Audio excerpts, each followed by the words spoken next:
বৃহস্পতিবার post office Chowmuhani থেকে কামান চৌমুহনী পর্যন্ত রাস্তার দুপাশে রাখা বাইক ও গাড়ির বিরুদ্ধে অভিযান চালায় ট্রাফিক পুলিশ। শহরকে যানজট মুক্ত রাখতে এরকম অভিযান চলবে বলে জানান পরিবহন দপ্তরের আধিকারিক।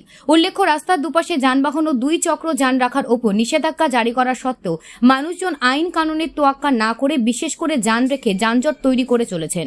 সে কারণে দুর্গাপুজোর প্রাক্কালে ট্রাফিক এবং পরিবহন দপ্তর এই ধরনের অভিযানে সামিল হয়েছে। এই ধরনের অভিযান প্রতিনিয়ত চালানো হবে বলে ট্রাফিক দপ্তরের কর্মকর্তারা জানিয়েছেন।